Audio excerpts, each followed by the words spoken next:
2018 கௌதம் கம்பீர் அப்போதைய Delhi Daredevils team அந்த டீமுக்கு கேப்டனாக இருந்தார். தொடர் 5 தோல்விகள் காரணமாக அவருக்கு ரன்ஸும் வரமாட்டேங்குது அப்படிங்கிறதுனால அவர் இல்லை இப்போது நான் கேப்டன்சி பண்ணால் சரியாக இருக்காது, அது டீமுக்கு நல்லது கிடையாது அப்படிங்கிறதுனால அவர் கேப்டன்சிலேருந்து விலகினார். அதே வருஷத்தில் வந்து பார்த்திங்க அப்படின்னா அவர் ஒட்டுமொத்தமாக கிரிக்கெட்டுக்குமே ஒரு முழுக்கு போட்டதை நம்ம பார்க்க முடிஞ்சிச்சு.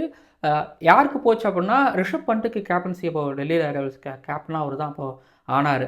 இதே வந்து பார்த்திங்க அப்படின்னா எனக்கு கில்கிறிஸ்ட்டுக்குமே எனக்கு அப்படி தான் நான் வரலாறு சொல்லுவேன். இன்டர்நேஷனல் கிரிக்கெட்டில் அவருக்கு ரன்னு ஐயோ வரலப்பா, இதுக்கு மேலே நம்ம ஆடினா கஷ்டம்ப்பா அப்படின்னு சொல்லி கில்கிறிஸ்ட்டும் அந்த ஒரு முடிவை எடுத்தார். இதே 2013 மும்பை இந்தியன்ஸுக்கு கேப்டனாக ரிக்கி பாண்டிங் அவர்கள் இருந்தார். தொடர் தோல்வி இருந்துச்சு. பார்த்தாரு, இதுக்கப்புறம் நான் கேப்டனாக கன்டினியூ ஆனேன் அப்படின்னா உள்ளே நான் டீமுக்குள்ளே இருந்தேன் அப்படின்னா அது டீமுக்கு பெரிய ஒரு பாதிப்பாக இருக்கும், அது ஃப்யூச்சருக்கும் பிரச்சனையாகும், டீமோட ஃப்யூச்சருக்கு பிரச்சனையாகும். ஸோ அதனால் வந்து பார்த்திங்க அப்படின்னா நான் பதவி விலகிறேன், அப்புறம் இந்த குரூப்லேயே ஒரு சிறந்த ஒரு கேப்டன் என் கண்ணுக்கு தெரிகிறாப்புல, அவன் தான் கேப்டன் இதுக்கப்புறம் அப்படின்னு அவர் சஜஸ்ட் பண்ணதாகவும் சொல்லியிருக்கிறாங்க. அதுதான் ரோஹித் சர்மா. இதே நிலைமையில தான், அதாவது ரிக்கி பாண்டிங் 2013 மும்பை இந்தியன்ஸில், 2018 டெல்லி டேர்டெவில்ஸோட கேப்டனான கௌதம் கம்பீர், அதே நிலைமையில் இப்போது கேகேஆரோட கேப்டனான அஜின்கே ரஹானே அவர்கள் இருந்துக்கிட்டு இருக்காரு. பதவி விலகுவாரா, யங்ஸ்டர்ஸ் யாருக்காவது கேப்டன்சி அப்படிங்கிறது போகுமா, இல்லை வேறு யாருக்காவது கேப்டன்சி போகுமா, இது ஒரு பக்கம் ஒரு கேள்வி இருந்துக்கிட்டு இருக்குது. ஆனால் இன்னொரு பக்கம் வந்து பார்த்திங்க அப்படின்னா டேபிள் டாப்பர்ஸ் யார், இந்த ஐபிஎல்லை நாங்கள் ஆள போகிறது யாருன்னு சொல்லிட்டு ஒரு பக்கம் RCB, Punjab Kings, Rajasthan Royals fight பண்ணிக்கிட்டு இருக்கிறாங்க. மேபி இந்த வீடியோ பார்க்கும்போது ஆர்சிபியோட வெற்றி தோல்வி அப்படிங்கிறது வந்து முடிவு ஆகியிருந்திருக்கலாம் டெல்லி கேபிட்டல்ஸ் கூட. ஸோ அதுவே ஒரு டேபிள் டாப் யார் அவங்களே இருப்பாங்களா அப்படிங்கிறது முடிவு பண்ணலாம். பட் இன்றைக்கி சண்டே டபுள் ஹெட்டர்ஸில் கேகேஆருக்கு அகேன்ஸ்டாக ஆர்ஆர் மோத போகிறாங்க அப்படின்னா, இன்னொரு பக்கத்தில் வந்து எல்எஸ்ஜிக்கு அகேன்ஸ்டாக பஞ்சாப் கிங்ஸ் மோத போகிறாங்க. ஸோ யார் ஜெயிக்க போகிறாங்க? ஸ்ரேயாஸ் ஐயர், ரிஷப் பண்ட் அண்ட் இன்னொரு பக்கம் யங்ஸ்டர் சூரியவன்ஷி, ஜெய்ஸ்வால் அப்படின்னா ரஹானேவுக்கு என்ன கதை அப்படிங்கிறதெல்லாம் நம்ம பேச போகிறோம். ஸோ ரஹானே விஷயத்தில் நீங்கள் என்ன நினைக்கிறீங்கிறத கமெண்ட் பண்ணுங்கள், பேசுவோமா நிறையாவுக்கு. நீங்கள் அதை மட்டும் கமெண்ட் பண்ணுங்கள் அப்படின்னு சொல்லுவேன், வேறு எதுவும் இல்லை. அது கமெண்ட் பண்ணுங்கள். ரஹானே பதவி விலகணுமா இல்லை கன்டினியூ பண்ணலாமா அப்படிங்கிறத பற்றி நான் அதுக்கப்புறம் சில பல விஷயங்கள் பேச போகிறேன். அதையும் நீங்கள் கேட்டுட்டு சொல்லுங்கள். ஓவருக்கு 6 பால் தான், ஆனால் நோ பால் போட்டால் 7 பால் போடு. ஐபிஎல் பப்பியா ஜெனரல் லேடிஸ் அண்ட் ஜென்டில்மேன், இந்த கிரிக்கெட் தேர்தல் 2026 ஐபிஎல் 2026 கொல்கட்டா ஈடன் கார்டன்ஸில் நடக்க இருக்கக்கூடிய Kolkata Knight Riders versus Rajasthan Royals மேட்சோட ப்ரீ அனாலிசிஸ் அண்ட் ப்ரிவ்யூ, முல்லன்பூரில் நடக்க இருக்கக்கூடிய Punjab Kings versus Lucknow Super Giants மேட்சோட ப்ரீ அனாலிசிஸ் அண்ட் ப்ரிவ்யூ பார்க்க வந்திருக்கீங்க இந்த ஸ்பெஷல் கிரிக் ஆனந்தா ஷோவில். ஃபஸ்ட்டு நான் அந்த கேகேஆர் ஆர்ஆர் ஈடன் கார்டன்ஸ் மேட்சுக்கு நான் போயிடுறேன். ரஹானே மேட்ரு கொஞ்சம் ஒரு மாதிரி சென்சிபிளான மேட்ரு தான். கேப்டனாக ரஹானேவை போன வருஷம் அனௌன்ஸ் பண்ணும்போதே பல அதிருப்திகள் இருக்குது. ஈவன் இப்போவுமே தமிழ்நாட்டில் இருக்கிற நிறைய கேகேஆர் ஃபேன்ஸுகளுக்கு ரஹானேயோட செயல்பாடுகளும் அவரோட பதில்களும் வந்து அதிருப்தி தான் ஏற்படுத்துது, கோபத்தை ஏற்படுத்துது. இப்போது ப்ரெசன்டேஷன் செரமனியில் கூட வந்து பார்த்தீங்கன்னாலோ இல்லை ப்ரெஸ் கான்ஃபரன்ஸ்லேயோ ரஹானே பேசும்பொழுது ஒருத்தவங்க சொல்கிறாங்க, நீங்கள் உங்களோட இது உண்மையானு தெரில அப்படிங்கிறத தாண்டி அவங்க சொல்கிறாங்க, உங்களோட ஹார்ட் ஒர்க்குக்கு பாராட்டுகள்னு சொல்கிறாங்க, நீங்களாவது என்ன அப்ரிஷியேட் பண்ணீங்களேங்கிற மாதிரி அவர்கிட்ட ஒரு பதில் வந்துச்சு. அதுக்கப்புறம் ப்ரெசன்டேஷன் செரமனிலையும் வந்து தெரியல, மேடை பேச்சு தான் பேசுகிறாரு. பட் ஆனால் இப்போ ஒரு மகேந்திர சிங் தோனி அவர்கள்ட்டையோ, ஒரு விராட் கோலி அவர்கள்ட்டையோ, ஒரு கேஎல் ராகுல்கிட்டையோ இதுதான் பிரச்சனை, இதனால தான் தப்பு நினச்சி நான் தப்பு ஏற்றுக்கிறேன் அப்படிங்கிற வார்த்தைகள் வரல. ஐ திங்க் ரஹானே கிட்டேருந்து அது வரலையோ அப்படிங்கிறது எனக்கு டிசப்பாயின்ட். தென் அவர் வந்து பதில் சொல்கிறாரு ப்ரெஸ்ஸில். அதாவது என்ன இது அவர் சொல்லக்கூடாது, பேட்டு தான் பேசணும்னு சொல்லுவாங்களே. ரஹானேவை பொறுத்த வரைக்கும் உங்கள் ஸ்ட்ரைக் ரேட் பிரச்சனையாக இருக்கே அப்படிங்கும்போது ஸ்ட்ரைக் ரேட் இல்லைங்க, இங்கே பாருங்கள் நான் தான் பெஸ்ட்டு அப்படிங்கிற மாதிரி அவர் சொல்கிறாரு. பவர் பிளேயில் அவர் பெஸ்ட்டுன்னு கூட வச்சுக்கோங்க. பட் ஆஃப்டர் பவர் பிளே இந்த மிடில் ஓவர்ஸ்னு வரும்போது அகேன்ஸ்ட் ஸ்பின் அவரோட ஸ்ட்ரைக் ரேட் ரொம்ப படுத்துருது. இந்த சீசனும் வந்து பார்த்திங்க அப்படின்னா அவரோட ஸ்கோர்ஸ் எந்த விதத்தில் இம்பாக்ட் ஏற்படுத்தலை டீம் ஜெயிக்கிறதுக்கு.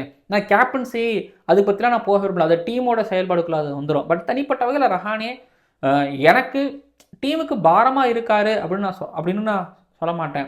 சுற்றிலையும் பர்ஃபார்மன்ஸ் பண்ண மாட்டுறாங்க, அவரோட பர்ஃபார்மன்ஸ் இல்லை, அதுதான் நான் சொல்ல வரேன்.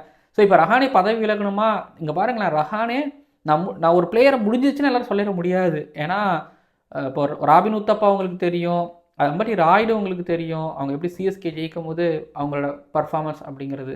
ரஹானே கிட்ட நல்ல பர்ஃபார்மன்ஸ் வந்தால் யாரும் இங்கே எதுவும் பேச போகிறது கிடையாது. பட் அவரோட பர்ஃபார்மன்ஸ் அங்கே பிரச்சனை அப்படிங்கிறது தான் பிரச்சனையே. சரி, இப்போ அவர் இருக்கிறதுனால என்னவா ஆகுதுன்னா இந்த ஓப்பனர்ஸ் 2 பேர் இருக்காங்களே, இப்போ ஃபின் ஆலன், டிம் சைஃபர்ட், அவங்களில் 2 பேரும் ஓப்பன் பண்ணுவாங்க. இல்லைனா வந்து பார்த்தீங்க அப்படின்னா உங்களுக்கு சுனில் நாராயண் கூட ஓப்பன் பண்ணுவார். இப்போ ரஹானே இந்த இடத்துல அடைச்சிக்கிட்டு இருக்கிறாரோ அப்படிங்கிற மாதிரி தான் தோணவும் செய்யுது. இப்போ அவர் இல்லைனா ஒரு ஸ்பேஸ் கிடைக்கும், ஒரு யங்ஸ்டர் ஆடுவார், டீமுக்கு அது நல்லது, இப்படிலாம் யோசிக்க தோணுதில்ல. அங்கே தான் ரஹானே கொஞ்சம் ஒரு முட்டுக்கட்டையாக இருக்கிறாரோன்னு தோணுது. இல்லை அவங்களோட பிளான் வந்து பார்த்தீங்க அப்படின்னா இந்த யங் டீமு இல்லை இந்த டீமை வந்து ஒரு வழிநடத்துறது ஒரு எக்ஸ்பீரியன்ஸ்டு கேப்டன் வேணும் அப்படின்னு யோசித்தாலும், ஆனால் சுற்றி இருக்கிறவங்க பர்ஃபார்மன்ஸ் பண்ணால் எதுவும் கேட்க போகிறது கிடையாது. ஸோ பிரச்சனையே அதாங்க. சரி ஓகே, நம்ம எனக்கு அங்கேயே திரும்ப திரும்ப அதை பேசுகிறதுக்கு எனக்கு பெருசாக உடன்பாடு கிடையாது. சரி இப்போ டீமை பற்றி நம்ம பார்க்கும்போது டீம் ஏன் தோக்குறாங்க அப்படின்னா சில பாருங்கள், ரகுவன்ஷி பர்ஃபார்மன்ஸ் பண்ணிகிட்டு இருக்கிறாரு, க்ரீனு பர்ஃபார்மன்ஸ் பண்ணிகிட்டு இருக்காரு, ரோமன் பவுல் பர்ஃபார்மன்ஸ் பண்ணுறாரு, பவுலிங்கில் அனுகுல் ராய் நல்லா போட்டுட்ருக்காரு, அப்புறம் நரேனும் பெட்டராக தான் போட்டுட்ருக்காரு, வருண் சக்கர் வந்து கடைசியாக நல்லா போட்டார், வைபவ் ஆராராவும் அப்போ போட்டிருக்காரு. அப்புறம் எதுக்கு தோக்குறாங்க அப்படின்னா எல்லாரும் நீங்கள் எடுத்து பாருங்கள், தனித்தனி மேட்ச் தான் பர்ஃபார்மன்ஸ் பண்ணியிருந்திருப்பாங்க. எல்லா டீமாக அந்த பர்ஃபார்மன்ஸ் அப்படிங்கிறது வந்திருக்காது. இந்த டீமாக சேர்ந்தால் தான் ஒன்று 250 அப்படிங்கிற ஸ்கோர் வரும், இல்லை ஒரு 170 180 ஆப்பனண்ட் சுருட்ட முடியும். பாருங்களேன், பவுலிங் ஒன்றும் அவ்வளோ மோசமாலாம் போட்டுருக்குல்ல, பவுலிங் டீசெண்டாக பவுல் பண்ணிக்கிட்டு இருக்கிறாங்க. ஆனால் பேட்டிங் தான் எனக்கு நம்ம சுத்தமாக ஓட்டையாகவே இருக்குது. அது முக்கியமாக ஓப்பனிங் ஸ்லாட்டை அப்படி மாற்றிட்டாங்க, அவ்வளோ பிசைஞ்சிட்டாங்க. திடீர்னு நரேன் வருவார், திடீர்னு சைஃபர்ட் இருப்பார், திடீர்னு வந்து பார்த்திங்க அப்படின்னா ஃபின் ஆலன் இருப்பார், மொத்தமாக சதைச்சிட்டாங்க. கம்பீர் இருக்கும்போது ஃபிக்ஸ் பண்ணிட்டாங்க, ஓப்பனிங்னா அது இவங்க தான் அப்படிங்கிற ஃபிக்ஸ் பண்ணாங்க. அப்புறம் ரஹமனுல்லா குர்பாஸ் வந்தார். ஏன்னா காரணம் என்னென்னா சால்ட் அன்அவைலபிலிட்டி அப்படிங்கிறதுனால ஃபிக்ஸ்டுங்க. நியூ பால் போடுறது இவங்க தான் பேட்டிங் பண்ணுறாங்க ஃபிக்ஸ். பட் இங்கே ஃபிக்ஸ்டே இல்லாமல் தான் போய்கிட்டு இருக்கிறாங்க, மாற்றிக்கிட்டு இருக்கிறாங்க. ஃபஸ்ட்டு மாற்றிக்கிட்டு இருக்கிறாங்க. அந்த மாற்றுனதில் பெருசாக உடன்பாடு கிடையாது. ஆரம்பத்தில் நரேனை மாற்றுறதோ இல்லை ஃபின் ஆலன் டீம் சைஃபர் மாற்றுறதுக்கப்புறம் திரும்ப ஃபெயிலியர் ஆனதுக்கப்புறம் திரும்ப அவ்வளோதாங்க, முதல் கோணல் முற்றிலும் கோணலுங்க. இப்போது இவங்களை வந்து ஆர்ஆர் பீட் பண்ணிடுவாங்களா அப்படின்னு ஒரு கேள்வி நம்ம இங்கே வச்சோம் அப்படின்னா, அங்கே பாருங்க, ஆர்ஆர் வந்து எஸ்ஆர்ஹெச் பீட் பண்ணாங்க. அந்த ஃபுட்பால் ஸ்கோர் கூட உங்களுக்கு ஞாபகத்தில் இருக்கும். ஷகீப்பும் வந்து அப்புறம் இங்கேயும் வந்து போட்டாங்க. பட் அது திரும்ப ரிப்பீட் ஆக விட மாட்டாங்க. அவங்க மாதிரி கண்ணும் கருத்துமாக ஆடுவாங்க. அந்த டீமுக்கு இந்த ஒரு லாஸ் அப்படிங்கிறது தேவை. ஏன்னா இப்போ அவங்க ஆல்மோஸ்ட் ஃபைனல் பிளே ஆஃப்ஸ் கண்டக்டராக அவங்க இருந்துகிட்டு இருக்கிறாங்க. அப்படி இருக்கும்போது அந்த யங்ஸ்டர்ஸுக்கு இது தேவைங்க. அவங்க யோசிப்பாங்க, இப்போ நம்ம அவேக்கு வந்திருக்கிறோம், அவேலேருந்து போது நம்ம ஃபஸ்ட் மேட்ச் ஒரு தோக்குறோம், இது சரியாக படலை. ஃபஸ்ட் மேட்ச்னால் அங்கே 3 வின்னுக்கு அப்புறம் திரும்பி இங்கே வரோம். அப்படிங்கும்போது என்னடா இங்கே வந்து நம்ம இப்படி லாஸ் ஆகிறோம், எப்படி விளையாடணும், என்ன பண்ணணும் அப்படிங்கிறத வந்து அவங்க யோசிக்கணும். ஏன்னா கிரவுண்டோட டைமென்ஷன்ஸே அங்கே கவுஹாத்திக்கும் மற்ற கிரவுண்டுக்கும் இப்போ டிஃப்ரெண்ட். இப்போ கல்கட்டா வந்து அவங்களுக்கு பெருசாக வித்தியாசம் இருக்க போகிறதில்ல, தைரியமாக ஆடலாம். அது டே மேட்ச் வேறு அப்படிங்கிறதுனால பிரச்சனை இல்லை. பட் ஒரு விஷயம், உங்களுக்கு கார்த்திக் தியாகியோ வைபவ் ஆராராவுக்கோ இல்லை வைபவ் ஆராராவுக்கு நீங்கள் ரிதம் நல்லா கிடச்சி நரேன் வருண் சக்கரத்தை நல்லா போட்டாங்க அப்படின்னா ஒரு 12 ஓவர் லெஃப்ட் ஹேண்டர்ஸ் நிறைய பேர் இருக்கிறாங்க. அப்போ நரேனை போட்டு பிடிக்கிறதுக்கு வாய்ப்பு இருக்குது. வைபவ் ஆராரா கொஞ்சம் ஒரு மாதிரி பாம்பு மாதிரி கொஞ்சம் லைட்டாக சீறினார் பாலில் அப்படின்னாலோ, கார்த்திக் தியாகியை சொல்கிறோம், அவர்கிட்ட வந்து நல்ல பால்ஸ் வந்துக்கிட்டு இருக்குது. இங்கே பாருங்கள், இந்த பவுலிங் பிரச்சனை கிடையாது, பவுலிங் குறைபாடு கிடையாது. இப்போ இவங்களுக்கு வந்து ஆண்ட்ரே பர்கர் அதுக்கப்புறம் ஆர்ச்சர், இவங்கள நியூ பாலுக்கு மேலே இருக்கிறவங்களாம் பதில் வந்துச்சுன்னா, ரகுவன்ஷி இப்போ கீழே இருக்கக்கூடிய பிஸ்னோய், துஷார் தேஷ்பாண்டே இவங்களுக்கு பதில் சொல்லிடுவார். சந்தீப் சர்மாவுக்கு கூட ஓகே வச்சுக்கலாம். ஆனால் ஆர்ச்சர் இல்லைங்க, எனக்கு இந்த பவுலிங் லைனப்பே கொஞ்சம் இவங்களை சீன்ற மாதிரி தான் இருக்குது. இப்போ ரின்கு சிங் எடுத்துக்கோங்க, ரின்கு சிங்கோட டீமில் வேலை என்ன, அந்த வேலையை சரியாக செய்கிறாரா? கிடையாது. பட் இங்கே இருக்கிறவங்க இப்போ ஜெய்ஸ்வால் சூரியவன்ஷி ஸ்டார்ட் வேணுமா கொடுப்பாங்க.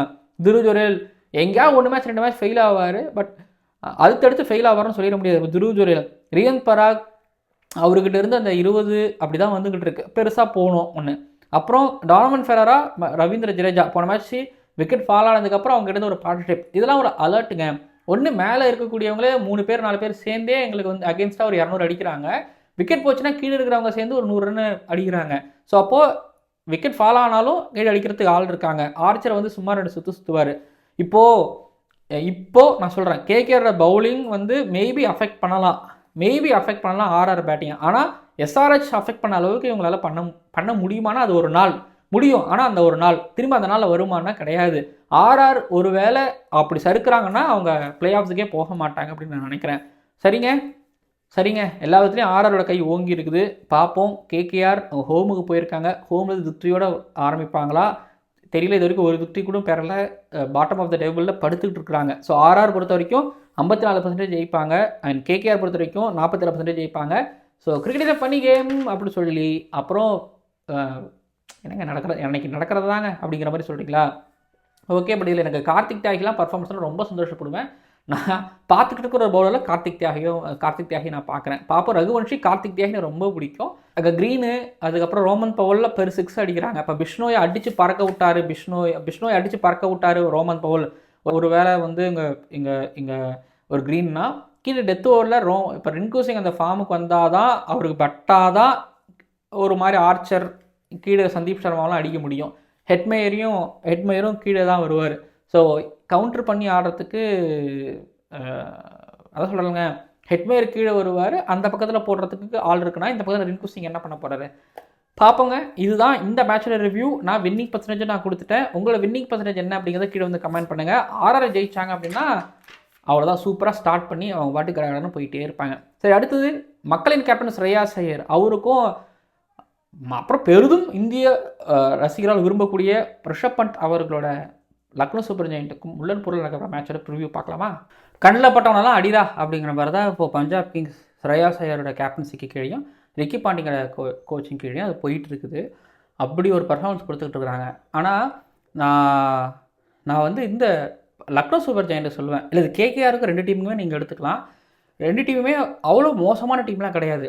பட் அது ஒரு பாசிட்டிவிட்டின்னு ஒன்று இருக்குல்ல. இங்கே பாருங்கள், லக்னோ சூப்பர் ஜெயிண்ட் வந்து மற்ற டீமுக்கு இருக்கக்கூடிய அந்த ஹைப்போ ஒரு ஃபேன் பேஸெல்லாம் உங்களுக்கு கிடையாது. ஆனால் அந்த ஃபேன் பேஸ் இருந்தாலும் அந்த நாய்ஸ் அப்படி உங்களுக்கு இருந்தாலும் ஒரு ப்ரெஷரும் கூட. ஆனால் அதுவே உங்களுக்கு வந்து ஒரு பாசிட்டிவான விஷயத்தை கூட மாற்றி கொடுக்கும். இப்போது அவங்களுக்கு வந்து அது இல்லை, அது இருந்திருந்தால் என்ன சொன்ன மாதிரி வேறு மாதிரி வேலை செஞ்சுருந்துருக்கலாம். இப்போது அது ஒரு பாசிட்டிவிட்டியை கொடுக்கும். இப்போ உங்களுக்கு அந்த பாசிட்டிவிட்டி இல்லைங்கிறதுனால கேமுக்குள்ளே போயிட்டு அதன் மூலமாக வின்னு வர வச்சாங்க அப்படின்னா ஃபேன்ஸ் இல்லைங்க, எங்கே இருக்கக்கூடிய இந்த மீடியாஸோ இப்போ பேசுகிறாங்களா, நான்லாம் வேறு மாதிரி டைட்டில் போட்டு இப்போது ஒரு மாதிரி பெருசாக ஒரு ஹைப் பண்ணியிருந்துருக்கலாம். அது அவங்களுக்கு ஒரு பூஸ்டாகவே இருந்திருக்கும். ஆனால் அது அவங்க கையில் தான் இருந்துச்சு. மேட்சை ரெகுலராக ஜெயிக்க ஆரம்பித்தாங்க. ஜெயிக்கிறதுல ஒரு டீம் தானே வச்சுருக்கிறாங்க. மார்க்ரம், பண்ட்டு, பூரான், பதோனி, இப்போ முகுல் சௌத்ரி வேறு புதுசாக வந்திருக்கிறாரு. பவுலிங்கில் முகமது ஷமி, ஆவேஷ் கான், திக்வேஷ் ரத்தி, பிரின்ஸ் யாதவ், இப்போ அவங்க மோசின் கானோ இல்லை மயங்க் யாதவோ உள்ளே கொண்டு வந்தால் சித்தார்த் மணி பண்ணணும். இது ஒரு நல்ல டீமு. இந்த டீம் வந்து பார்த்திங்க அப்படின்னா கோஆர்டினேஷனாக விளையாண்டாங்க அப்படின்னா டெஃபினட்டாக ஆப்போனண்ட்டை ஜெயிக்கலாம். இங்கே பாருங்கள், இவங்களை ஆர்ஆர் பஞ்சாப் கிங்ஸ் ஆர்சிபி இவங்களை ஜெயிக்கிறாங்களோ இல்லையோ, இவங்களுக்கு அடுத்தபடியாக இருக்கக்கூடிய டீம்ஸில் ஜெயிக்கலாம். இந்த பிளே ஆஃப்ஸ் வாய்ப்பை பற்றி இவங்க ஸ்மெல் பண்ணலாம். ஆனால் உடையுதே, இப்போ மார்க்ரம் பர்ஃபார்மன்ஸ் வரமாட்டேங்குது, மார்ஷ்கிட்டேருந்து வரமாட்டேங்குது, பண்ட்டுக்கிட்டேருந்து ஒரு 51 பார்த்தோம், அவ்வளோதான். நிக்லஸ் புரான் அவர் அட்டர் ஃபெயில் அட்டம்ப்ட் எழுதிக்கிட்டு இருக்கிறாரு. பதோனி அடிக்கிறாப்புல, அதுக்கப்புறம் முகுல் சௌத்ரி ஒரு மேட்ச் அடித்து முடிச்சு கொடுத்தாப்புல. தவிர பவுலிங்கில் அவங்களுக்கு ஷமி டீசெண்டாக போட்டு கொடுத்துட்டு போயிடறாரு. அட்டாக் பண்ணாங்க பிரின்ஸ் யாதவ், ஷமி. பிரின்ஸ் யாதவ் இப்போ லீட் அந்த டேபிள் டாப்பில் ஆல்மோஸ்ட் அந்த டாப் 5ல் இருந்துக்கிட்டு இருக்காரு. ஸோ டசன் நாட் மேட்டர் அவங்க பவுலிங் பொறுத்த வரைக்கும். பவுலிங் நல்லா பவுலிங் பண்ணிக்கிட்டு இருக்கிறாங்க. பட் பேட்டிங்கில் யோசிச்சு பாருங்கள், பேட்டிங்கில் இல்லவே இல்லை. இப்போ இந்த மாதிரியான ஒரு டீம் வந்துச்சுன்னா பஞ்சாப் கிங்ஸ் மாதிரியான ஒரு டீமு ஈஸியாக அல்வா சாப்பிட்ற மாதிரி ரசகுல்லா சாப்பிட்ற மாதிரி ட்ரீட் பண்ணிட்டு போயிட்டே இருவாங்க. பஞ்சாப் கிங்ஸ் மிதிச்சு தள்ளினாங்க பார்த்தீங்களா, அந்த கோஆர்டினேஷனே உங்ககிட்ட இல்லைன்னா அவ்வளோதாங்க, முடிச்சிருவாங்க. நீங்கள் உங்ககிட்ட நான் 2 பாயிண்ட் ரொம்ப ஈஸியாக எடுத்துக்க போகிறேன், கம்ஃபர்டபுளாக விளாட போகிறேன் அப்படிங்கிறது தான் அவங்க இப்போ சொல்லிகிட்டே வருவாங்க. இதில் இந்த பேட்டில்லாம் என்னென்னா ஷமி, திக்வேஷ் ரதி, அது ஷமி, பிரின்ஸ் யாதவ், இந்த நியூ பால் ஆவேஷ் கான், இவங்க வந்து அந்த மேலே இருக்கக்கூடிய இந்த யங் பேட்டர்ஸ் இருக்காங்கல்ல, ஆர்யா, பிராப்சிமரன், ஷமியோட எக்ஸ்பீரியன்ஸை வச்சு எடுப்பாரா, பிரின்ஸ் யாதவோட ஸ்விங்கை வச்சு எடுப்பாங்களா கேள்வி. எடுத்துட்டாங்கன்னா கீழே Shreyas Iyer, Cooper Connolly against spin and fast சூப்பராக ஆடுவாங்க. ஸோ இங்கே ஸ்பின்னுக்கு வந்து திக்வேஷ் ரதி இருக்கார். ஸோ திக்வேஷ் ரதியை எப்படி ஸ்ரேயாஸ் ஐயர் கவுண்டர் பண்ண போகிறாரு அதை நான் பார்க்கறதுக்கு ஆசைப்பட்றேன். நேஹல் வதேராவுக்கோ ஸ்டாயினிஸுக்கோ பெருசாக அது வரைக்கும் வேலை வந்ததே கிடையாது, வேலை வச்சதும் கிடையாது. அவங்கள வர நீங்கள் வேலை வாங்குவாங்களா லக்னோ சூப்பர் ஜெயினோட பவுலர்ஸ்? இது ஒரு கேள்வி இருக்குதா? இப்போ அதான் சொல்ல, ஸ்ரேயாஸ் ஐயர், திக்வேஷ் ரதி அந்த பேட்டில் பார்க்கணும். அதுக்கப்புறம் மார்க்ரம், பண்ட்டு, பூரான், இவங்களுக்கான ரிடம்ஷனுங்கிறத தாண்டி டீமுக்கான ரிடம்ஷனாகவும் அது மாறும். இந்த ரிடம்ஷனுக்காக வெயிட் பண்ணுறாங்க. Rishabh Pant, Nicholas Pooran versus Yuzvendra Chahal. Middle ஓவர்ஸில் மார்க்கோ யான்சன் வருவார். கம்ப்ளீட்டாக இவங்க தான் வருவாங்கன்னு சொல்ல முடியாது கன்ஃபார்மாக. ஆனால் சஹல் மிடில் ஓவரில் வருவார். மார்க்கோ யான்சனே அவர் மிடில் ஓவரில் வரலாம், இல்லை வைஷ்ணவ் விஜயகுமாரி மிடில் ஓவரில் வரலாம். இங்கே பாருங்களேன், இவங்க வந்து ஒரு டீம் ஆல் அவுட் பண்ணுறாங்களோ இல்லையோ, ஆனால் ஒரு டீமுக்கு அகேன்ஸ்டாக அந்த பிச்சில் 200 கொடுப்பாங்க. ஆனால் அந்த பிச்சில் 250 அடிக்க வேண்டிய மேட்ச்சில் வந்து 200 தான் கொடுப்பாங்க. அந்த பால் ஸ்கோரில் ஒரு 30 ரன் 40 ரன் கம்மியாக தான் கொடுப்பாங்க. எக்கச்சக்கமான டாட் பால்ஸ் போடுவாங்க. அது பவர் பிளேயில் விட்டுட்டானாலும் திரும்ப இழுத்து பிடிச்சி உள்ள வந்துடுவாங்க. அது ஒரு சாம்பியன் டீம் மாதிரி பர்ஃபார்மன்ஸ் பண்ணிட்டு இருக்கிறாங்க பஞ்சாப் கிங்ஸ் பொறுத்த வரைக்கும். ஸோ நான் அந்த Rishabh Pant, Nicholas Pooran versus Chahal, அப்புறம் மார்க்கோ யான்சன் பேட்டில் நான் பார்க்கணுங்க. அப்புறம் ஹயோஷ் பதோனி, அப்துல் சமாத், இவங்க நல்லா விளையாடுறாங்க. இவங்களுக்கு சேலஞ்ச் கொடுக்குற அளவுக்கு பவுலர்ஸ் இருக்கிறாங்க. பஞ்சாப் கிங்ஸ் அவங்க இடக்கூடிய இந்த பவுலிங் அது எக்ஸ்ட்ராடியாக வேலை செய்யுது. அண்ட் மேலே ஸ்ரேயாஸ் ஐயர் நல்லா விளையாண்டுருக்காரு. அண்ட் மேலேயும் சூப்பராக விளையாண்டுருக்காங்க. கீழே வேலை வரல, வேலை வருமானு பார்ப்போம். பஞ்சாப் கிங்ஸ் 53% இந்த மேட்ச்சில் ஜெயிக்கிறதுக்கான சான்ஸ் இருக்குது. டேபிள் டாப்புக்கு போகிறதுக்கு அநேக வாய்ப்புகள் இருக்குங்கிற மாதிரி தான் எனக்கு தோணுது.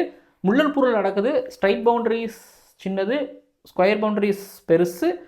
இதில் ரிஷப் பண்ட் அந்த இனோவேட்டிவான ஷாட்ஸ் ஆடும்போது ஸ்ரேயாஸ் ஐயர் எப்படி கேப்டன்சி பண்ண போகிறாரு, என்ன பண்ண போகிறாருன்னு நான் எதிர்பார்க்குறேன். எப்படி பஞ்சாப் கிங்ஸை நிறுத்த போகிறாங்க எல்எஸ்ஜிங்கிறதையும் பார்க்க போகிறேன்.